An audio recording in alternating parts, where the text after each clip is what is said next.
할렐루야. 하나님은 여러분을 사랑하십니다. 우리 옆 사람 인사 나누겠습니다. 하나님 당신을 사랑하십니다.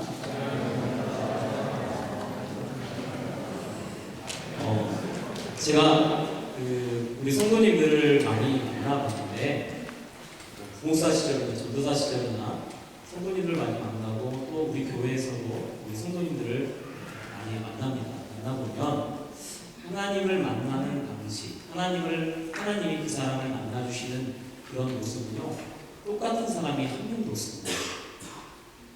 그러니까 사실은 굉장히 다 특별하게 하나님께서 한 사람 한 사람을 대하고 계시다는 생각이 들어요. 똑같은 방식으로, 똑같은 모습으로 만난 사람을 제가 한 명도 못 봤습니다. 여지껏. 그러니까 사실은 하나님께서 얼마나 우리를 사랑하시고 얼마나 특별하게 대하고 계시는지 몰라요. 왜냐하면 우리도 이 세상에서 딱 하나밖에 없고요. 그리고 하나밖에 없는 인격을 하나님이 하나밖에 없는 방법으로 만나고 계십니다. 제가 딸이 셋이 있는데 딸이 아빠입니다. 그래서 딸이 셋인데 가끔씩 저한테 이렇게 물어보는 분들이 있어요. 누가 누구를 제일 사랑합니까? 라고 저한테 묻습니다. 그러면 사실은 그 말에는 대답을 할 수가 없어요. 큰애 나름대로 예쁘고요, 사랑스럽고요. 둘째는요, 얼마나 사랑스러운지 몰라요. 셋째는요, 얼마나 사랑스러운지 몰라요, 진짜. 넷째는 더 사랑스럽다고요? 근데 이렇게 물어보면 제가 대답을 해요. 누가 제일 예쁩니까? 누가 제일 예쁩니까? 라고 물어보면 저는 주저하지 않고 막내가 제일 예쁩니다. 라고 얘기합니다. 그러면 왜 막내가 제일 예쁜가? 제일 어리고 제일 약하기 때문에 그렇습니다. 사람이요, 사랑하는 것은 똑같아요. 그리고 사랑하는 마음은 같은데 조금 예뻐하거나 덜 예뻐하거나 이런 차이가 있을 뿐이지 사랑하는 것은 큰딸이나 둘째딸이나 셋째딸이나 다 똑같이 사랑합니다. 그런데 특히 가정에서도 어떤 사람한테 어떤 자녀에게 더 마음이 가냐면 어리고 약하고 조금 부족한 그 자녀에게 더 마음이 가게 되어 있어요. 그래서 교회에서도 제가 제일 많이 기도하는 사람은 어떤 사람이냐면요, 사실은요, 저를 제일 속썩이는 사람, 그 사람 위해서 제일 많이 기도합니다. 그러면 하나님, 그 속썩이는 사람이, 예를 들어 속썩이는 사람이 있다고 하면 그 사람을 위해서 하나님, 이 속썩이는 사람을 하나님께서 은혜를 베풀어 주셔서 제발 예수님 좀 만나게 해주십시오 라고 제가 그렇게 기도해요. 왜냐하면 정말 그 마음을 쓰게 만들고 아프고 연약하고 이런 사람한테 목사인 저도 성도들한테 그렇게 마음이 가게 되어 있습니다. 그래서 어쩌면 예수님이 잃어버린 양의 비유를 통해서 99마리 잃어버리지 않은 양을 내버려 두고 한 마리 양을 찾아서 헤매고 다니죠. 그러면 그 말씀에서 과연 예수님이 99마리는 사랑하지 않는가? 아니에요. 99마리도 잃어버린 한 마리 양만큼 똑같이 사랑하는 것입니다. 그 말씀은 잃어버린 양만을 위한 것이 아니라 하나님은 그만큼 연약하고 부족하고 또 때로는 길리고 그런 연약하고 부족한 그 사람, 그 영혼에 대해서 더 많은 관심을 가지고 계시고 그 사람을 더 주님 품으로 이끌기 위해서 더 애쓰고 더 사랑하고 있다는 것을 보여주고 있습니다. 그래서요, 우리가 하나님의 마음을 우리가 오늘 말씀을 통해서 하나님이 어떤 분인가를 같이 이 말씀을 통해서 깨닫는 그런 시간이 되었으면 좋겠습니다. 원래 이 요한복음 20장에서 우리 요한복음 21장까지 있는데 요한복음 20장에서 마치 요한복음을 끝내는 것처럼 그렇게 이야기를 합니다. 그래서요, 20장 끝에는 이렇게 되어 있습니다. 오직 이것을 기록함은 너희로 예수께서 하나님의 아들 그리스도이심을 믿게 하려 하며 또 너희로 믿고 그 이름을 힘입어 생명을 얻게 하려 함이니라 라고 하면서 마치 예수님의 이야기를 요한이 끝내는 것처럼 보입니다. 그런데 사실은 20장까지 해서도 딱 끝나도 되는 거예요. 근데 갑자기 21장이 등장을 하고 21장의 전체의 주인공이 누구냐면요, 베드로입니다. 그래서 이 베드로의 이 모습, 베드로의 이야기, 베드로에게 한 말, 베드로를 중심으로 해서 21장이 아주 개인적으로 쓰여지고 있어요. 그러면 왜 하나님께서 왜 20장까지 끝내도 되는데 21장에 왜 베드로의 이야기, 베드로가 이렇게 베드로를 찾아가는 이야기를 이렇게 적어놓고 있는가?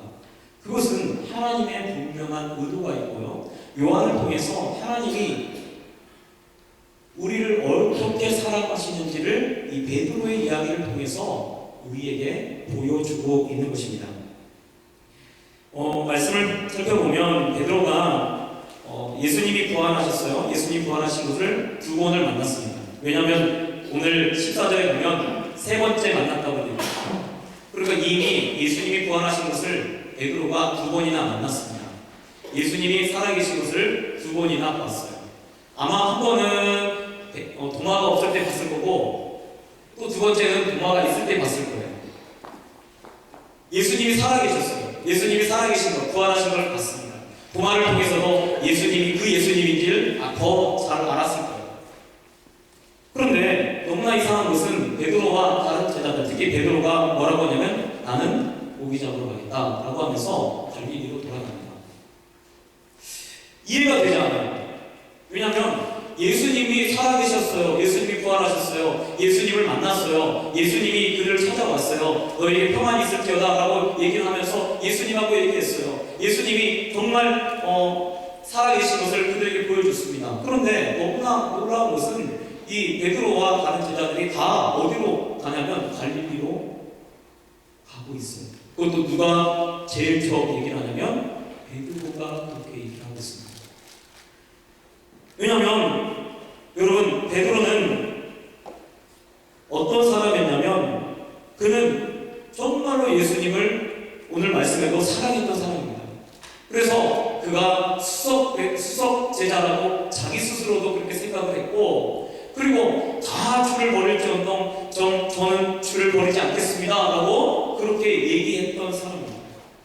그런데 예수님이 부활했어요. 예수님이 부활해서 예수님이 살아계신 걸 봤어요. 그러면요, 저 같으면 제가 생각할 때 저 같으면 예수님 살아계시니까 가서 예수님 살아나셨다, 예수님 돌아가신 거 아닌가, 살아나셨다 라고 전도할 것 같아요. 그런데 베드로가 갈릴리로 가고 있어요. 왜 베드로가 갈릴리로 가겠습니까? 그것은요, 죄를 지었기 때문이었습니다. 예수님을 몇 번 부인했어요? 3번 부인했어요. 다른 제자들도 다 주를 버릴지언정 주를 버리지 않겠습니다. 그 다른 제자들도 똑같이 예수님을 부인했습니다. 예수님을 부인했으니까 예수님이 부활하신 것이 결코 예수님의 제자들에게 기쁨이 되지 못하고 있습니다. 특히 베드로에게 더 큰 기쁨이 되지 못해요. 오히려 예수님을 볼 때마다 죄책감이 드는 거예요. 죄가 그 안에서 있는 거죠. 아담과 하와가 선악을 알게 하는 나무의 실과를 딱 먹으니까 그 다음에 어떻게 됩니까? 나무 뒤에 가서 숨습니다. 그런데 주님이 그러죠. 아담아, 내가 어디 있느냐? 하나님이 아담이 어디 있는지 몰라요? 압니다. 나무 뒤에 숨어 있는 걸 알고 있어요. 그런데 아담아, 내가 어디 있느냐? 라고 물은 것은 바로 죄라는 것이 어떠한 모습인지를 정확하게 보여줍니다. 우리가요, 죄를 지으면 자꾸 숨고 싶어요. 저는 어렸을 때 제가 꿀을 좋아해가지고 단거 좋아하잖아요. 꿀을 좋아하니까 제가 많이 퍼서 먹거든요. 어렸을 때 그 수저를 넣어가지고 해서 엄마가 어디 숨겨놨나 보고 딱 가서 딱 떼가지고 막 먹고. 그러니까 저희 엄마가 이제 아예 손을 못 대게 하려고 높은 데다가 올려놨어요.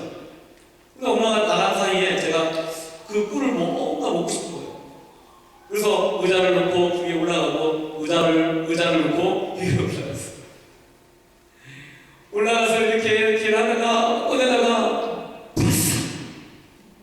완전히 다 깨버렸어요. 큰일 났어요. 왜냐면 엄마가 그렇게 아껴난 그거를 제가 다 깨버렸어요. 얼마나 걱정이 됐는지 이걸 어떻게 해야 돼? 근데 치울 수가 없어요. 너무 많아가지고 양이. 그리고 나서 한 30분 지났으니까 온 집안에 있는 개미들이 다 나와가지고 그걸 다 먹고 있는 거예요. 이건 더 큰일 난 거예요. 이거 어떻게 해야지 이걸. 이러고 있는데 갑자기 어떤 생각이 드냐면 자자. 자는 게 최고다. 그리고 그때부터 자기 시작합니다. 엄마 올 때까지. 엄마가 와도 막 깨워도 자는 거예요. 왜? 죄를 지었으니까. 자면 해결될 줄 알고 자는 거예요. 그러니까 저희 어머님이 저를 딱 보시고 나중에 깨우시고 왜 그러냐, 너 죄졌지? 다 아시죠? 왜냐면 제가 죄만 지면 자거든요. 참 이게 바보 같죠? 다른 것도 하면 되는데 꼭 죄만 지면 자요. 잘못하면 꼭 잡니다. 그러니까 어른들 얘기도 들려요. 부모님들 얘기하는 거. 제가 죄졌나 봐. 왜냐면 자니까. 자례가 아니고 자니까. 그래서요, 딱 그때 일어나서 저는 막 굉장히 혼날 줄 알았는데 어머님이 그러더라고요. 전 첫 마디가 깜짝 놀랐어요. 다치진 않았니? 라고 그러더라고요.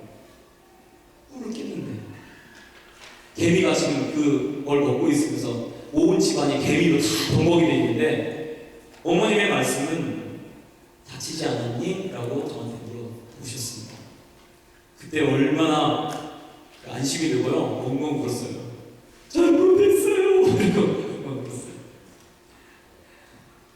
어제 그제구나. 토요일 날 제가 그 교회 무슨 찬송을 위해서 악보를 하나 뽑아가지고 집에 가지고 왔습니다. 그랬더니 그 악보를 들고 우리 딸이, 막내딸이 자기도 아는 노래라고 하면서 막 노래를 부르는 거예요. 막 노래를 부르면서 막 계속 노래를 부르다가 갑자기 제가 제 방에 있는데 갑자기 저한테 쭈르륵 달려오면서 눈물을 막 또 흘리면서 아빠 잘못했어요 그래요.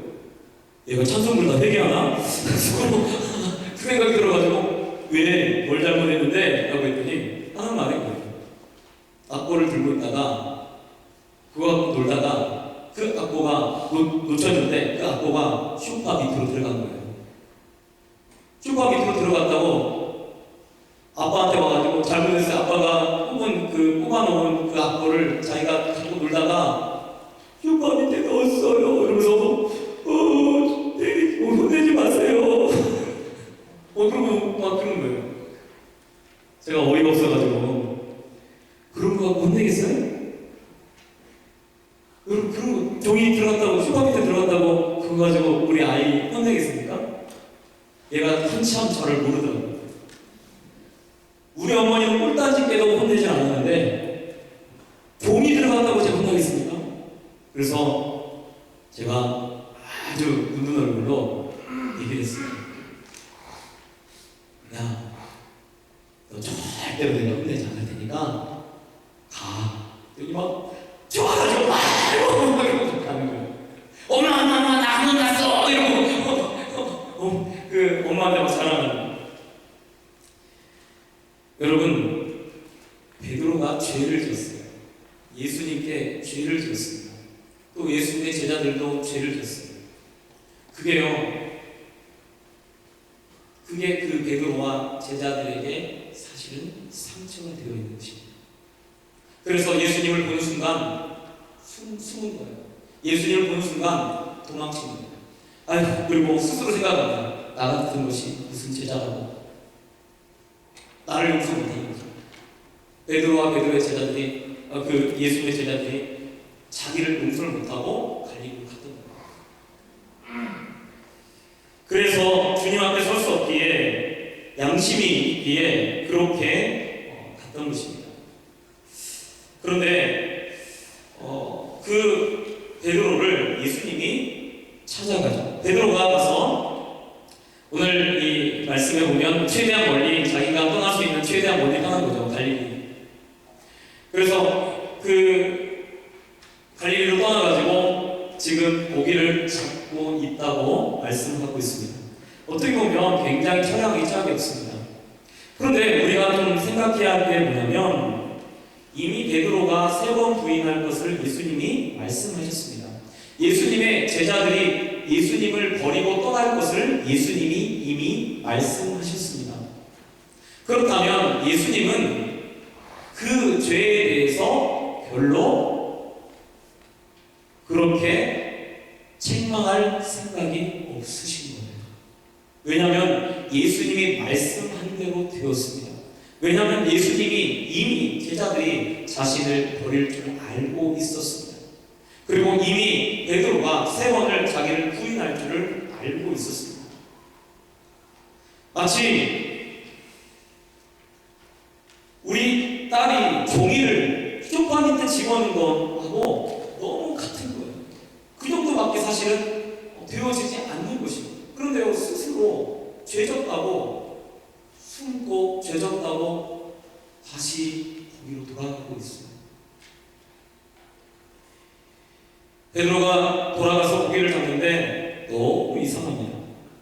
왜냐하면 아무것도 안 잡혀요. 3년 만에 돌아왔는데 3년 동안 고기 잡는 기술이 사라졌어요. 고기를 그물을 막 던지는데 하나도 잡히지 않습니다. 너무 이상해요. 그런데 아마 제가 볼 때 이 베드로가 그물을 막 던지면서 왼쪽도 던졌다가 오쪽도 던졌다가 앞에도 던졌다가 뒤로 던졌다가 야 저쪽도 던져봐. 너무 좋아가지고 앞에 가서 저기 던져보자 이러고 던져보기도 하고 막 하면서 왜 하나도 안 잡히지? 왜 하나도 안 잡히지? 이러고 있어요. 그러면서 베드로의 머릿속에는 예전에도 한번 이런 적이 있는데 여러분 왜 고기가 하나도 안 잡히겠습니까? 베드로에게 예수님을 떠났던 베드로에게 예수님이 생각나도록 하기 위해서 하나님이 하나도 잡히지 않게 또 하나도 잡히지 않을 바로 그때 누가 찾아오시냐면 바로 오늘 말씀해 보면 예수님이 찾아오십니다.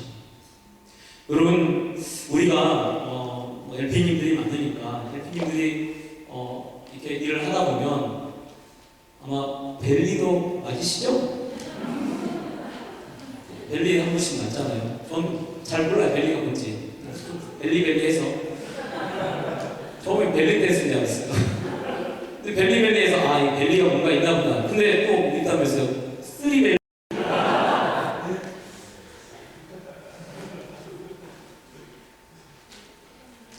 쓰리벨리라는 게 있다면서요. 아무튼 벨리를 맞으면 여러분 왜 벨리를 하나님이 허락하실까요?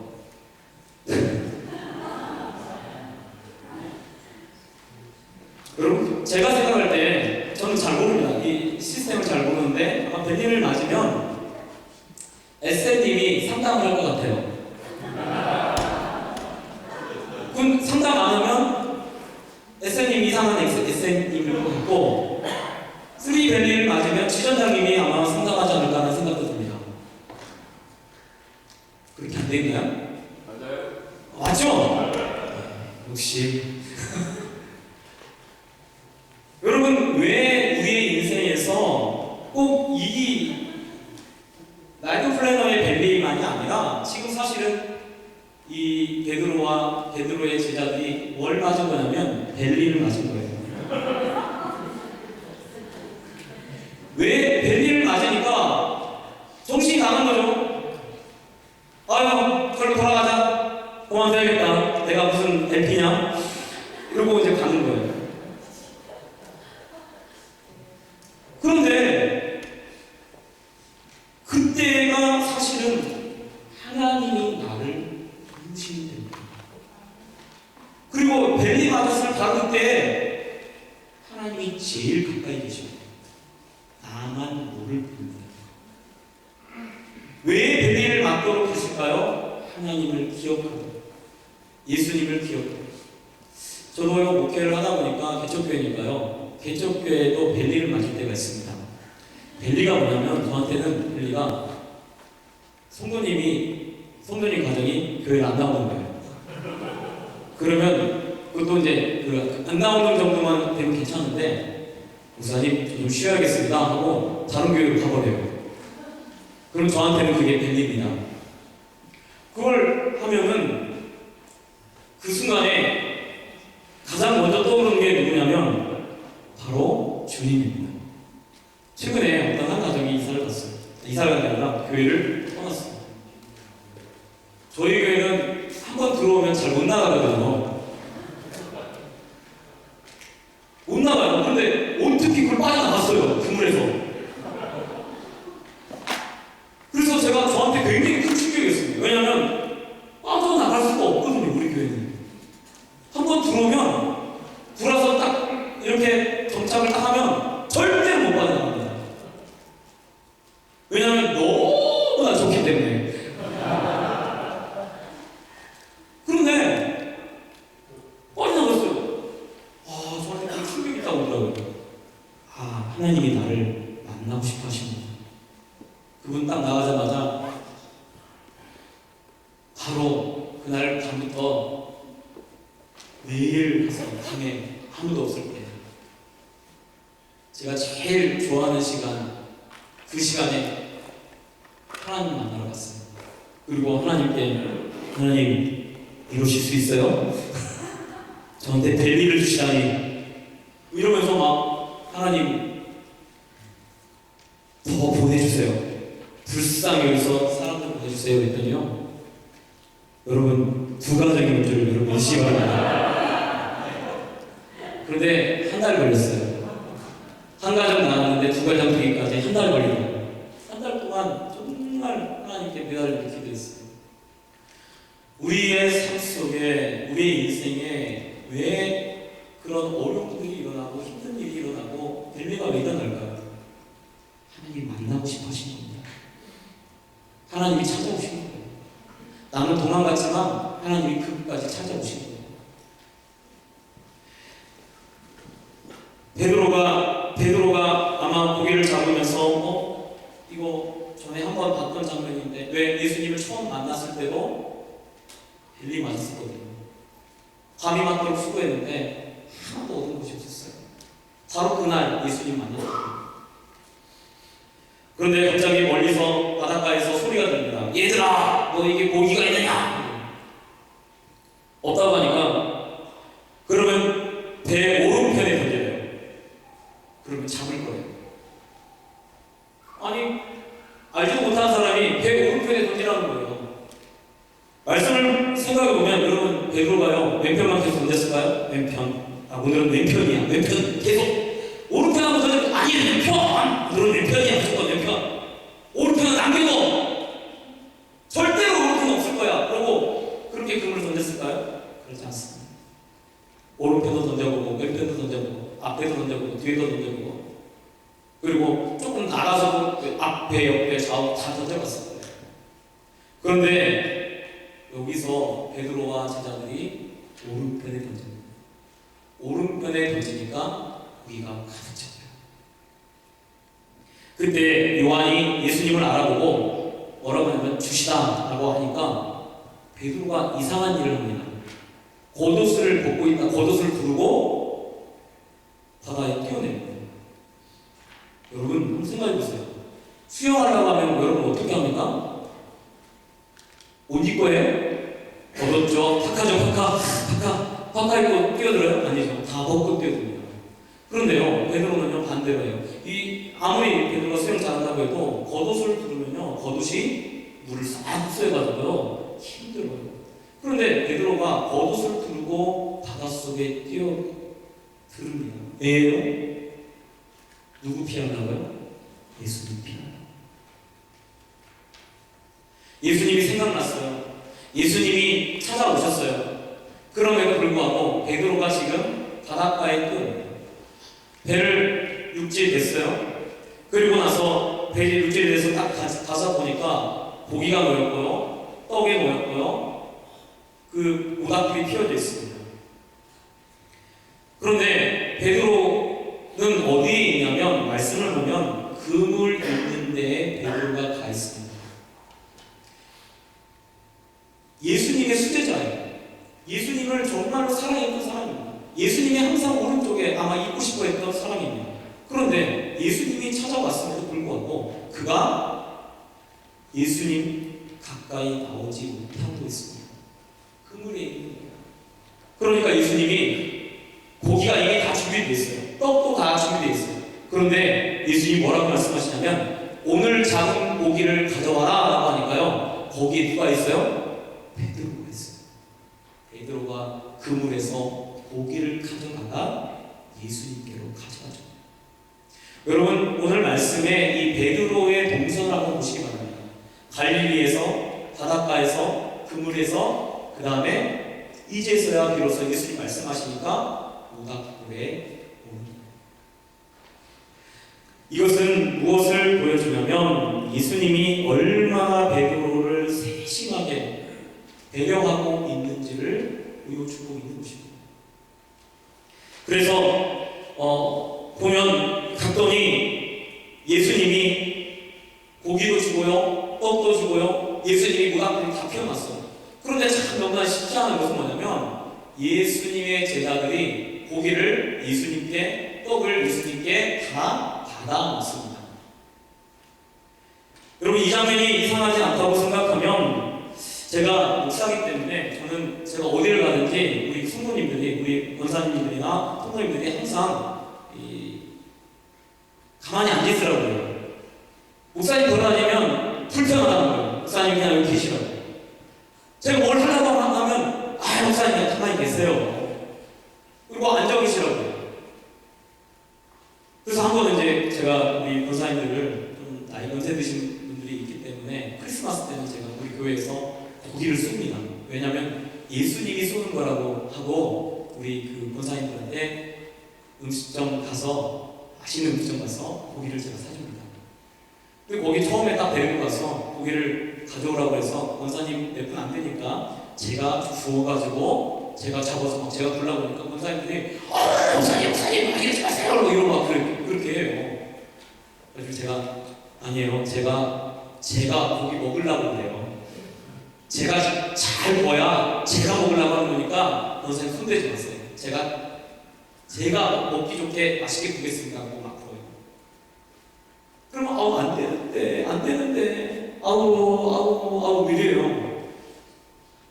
근데 요즘은요 제가 보면요 목사님 더 구워야겠어요. 이제 익숙해진 거예요. 제가 굽는 거에 대해서, 제가 고기를 자르는 거 이렇게 하는 거에 대해서 익숙해졌어요. 여러분 오늘 말씀을 보면요 예수님의 제자들, 예수님이 지금 떡을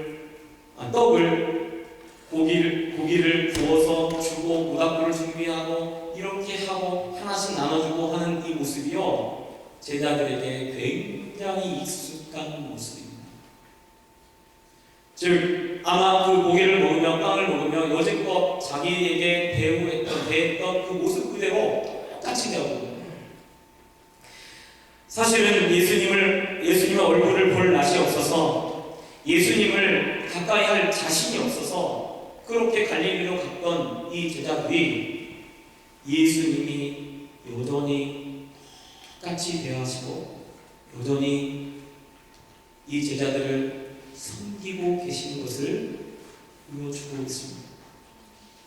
즉 그것은 예수님이 여전히 그들을 사랑하시고 여전히 예수님이 그들을 세심하게 배려하고 그리고 이끌고 있다는 것을 말씀이 보여주고 있는 거예요. 여러분 우리가요 죄를 지으면요 자꾸 어떤 생각을 하게 되냐면 나 하나님께 미움받았어. 나 이제 하나님이 안 좋아하실 거야. 이렇게 생각을 합니다. 지금 우리 딸처럼 아빠한테 이제 혼났어. 종이 집어넣었다고. 그런데요 여러분 드라마에서 이런 얘기가 많이 나오더라고요. 사랑이 변하냐? 사랑이 변하냐? 드라마에서 나오더라고요. 그런데요 사랑의 사랑은 변합니다. 사랑의 사랑이 변해요. 그런데 우리가 알아야 할 것은 예수님의 사랑은요 변하지 않습니다. 사랑의 사랑은요 변할 거예요. 시간이 지나면 바뀌고요.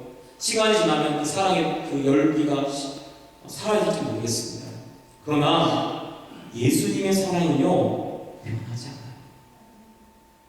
우리가 죄를 지으면, 우리가 예수님을 배신하면 예수님이 나를 안 사랑할 것 같아요?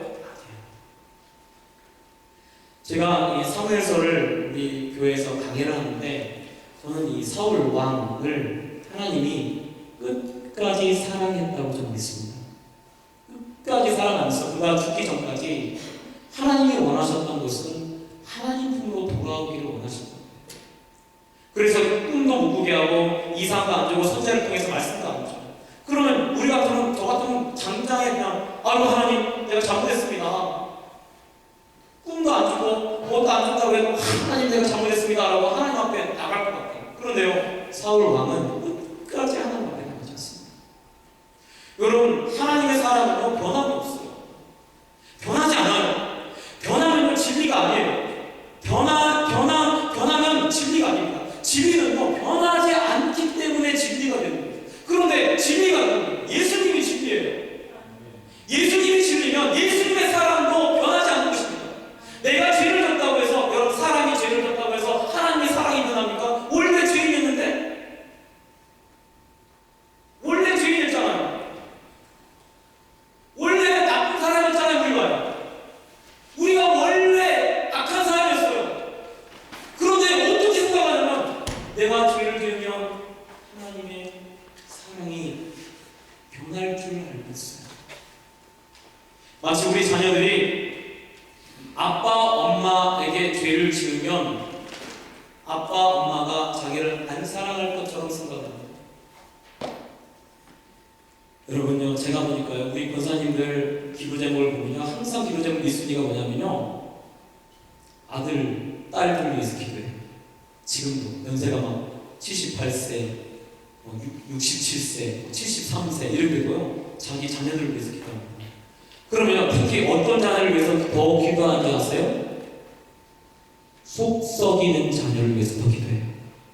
특히 예수 안 믿고 있는 자녀를 위해서 더 기도합니다. 목사님, 하나님이 제 기도 꼭 들어주시겠죠? 저한테 그래요. 원사님, 하나님은 원사님의 자녀를 사랑할 겁니다. 기도하시면 반드시 들어주실 겁니다. 제가 그렇게 말씀드려요. 왜냐하면 예수님의 사랑은 변하지 않기 때문에 그래요. 부모의 사랑은, 자녀에 대한 부모의 사랑은요, 쉽게 변하지 않습니다.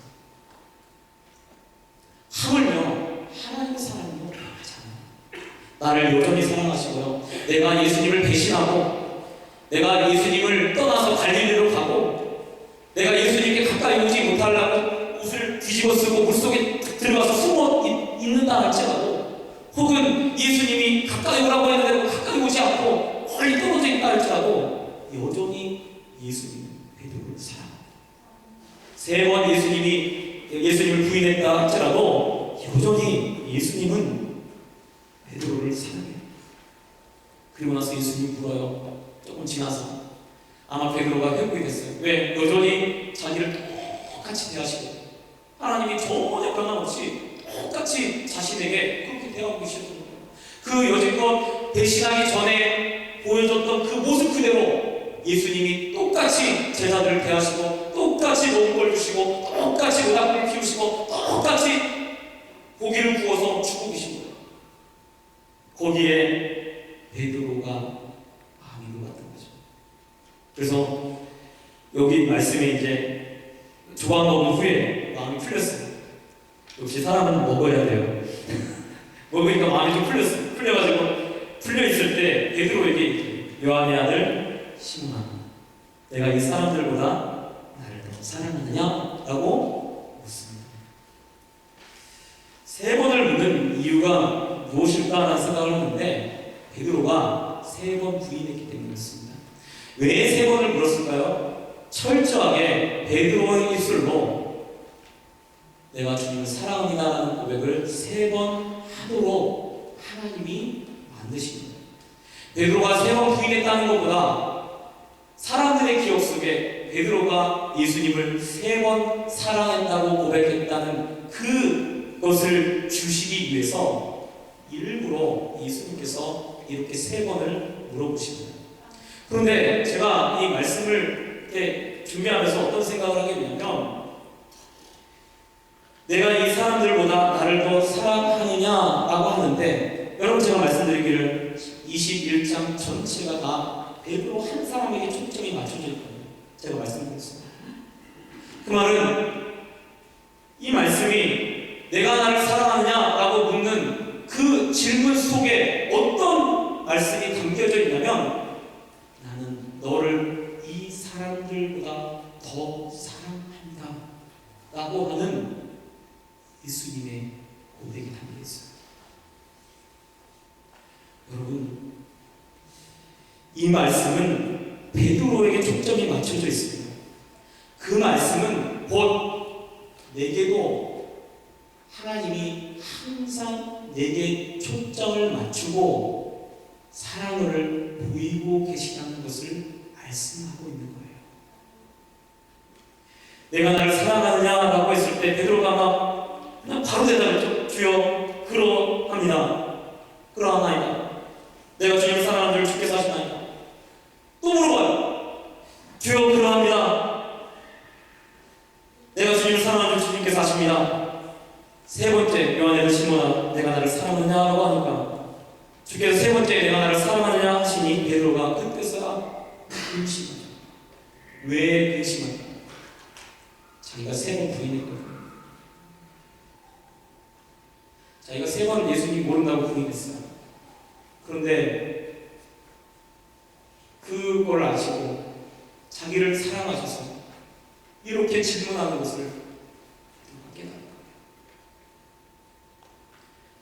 모든 것을 주님이 아십니다. 모든 것을 아심에 내가 주님을 사랑하는 줄 주님께서 아십니다. 정말 그렇게 봅니다. 하나님은요, 내가 배신해도 사랑해요. 내가 죄를 져도 사랑해요. 그 사랑은요, 변하지 않아요. 그리고 한 가지 정말 원하는 것은 무엇이냐면 그 사랑을 베드로처럼 깨닫도록 하는, 그 사랑을 깨닫는 것.